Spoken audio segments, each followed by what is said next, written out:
Радость и одновременно грусть сегодня на лицах выпускников колледжа архитектуры, дизайна и инжиниринга. Смешанные эмоции у ребят неспроста. Это последний день в родных стенах. Время вручения заслуженных дипломов наступило.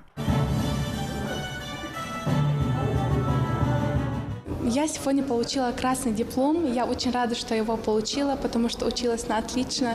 Тут есть возможность получить огромные знания. Сегодня здесь побывали вице-спикер Народного собрания Руслан Паров, главный редактор газеты «Знамя труда» Молдхан Хакиева и представители Комитета по делам молодежи Ингушетии. На вручении присутствует профессорско-преподавательский состав, выпускники колледжа и их родители. Обучение длилось 4 года. В СУДе созданы все необходимые условия для современного и качественного образования. Студенты активно участвуют во всероссийских форумах.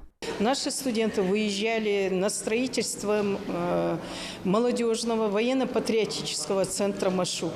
30 студентов более месяца находились на строительной площадке, показали очень хорошие результаты. Помимо этого, наши студенты приняли участие в арт-проекте «Таврида». В частном образовательном учреждении 13 специальностей по программам бакалавриата, среди которых архитектура, строительство и эксплуатация зданий и сооружений, экономика и бухгалтерский учет, информационные системы. Стоимость обучения от 25 до 42 тысяч рублей за год, в зависимости от выбранного направления. Предусмотрены и льготные места. Единственное, где есть льготы, это если сирота, полусироты, и с многодетных семей мы заключаем отдельные договора, составляем комиссионные акты и пытаемся на бесплатной основе обучать таких студентов.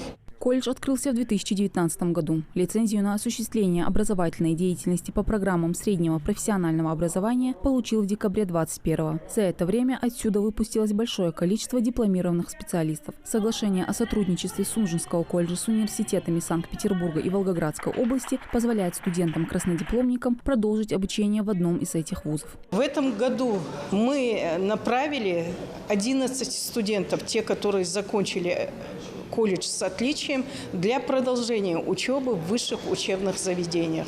Несмотря на то, что в этом году вот только вручаются дипломы, многие из студентов, можно сказать, уже даже трудоустроены. В образовательном учреждении более 400 студентов и 50 преподавателей, которые с удовольствием передают свои знания молодежи. В нашем колледже очень хорошая возможность, чтобы получить знания. Я уже решил, что я буду работать по своей специальности нефтегазовое дело.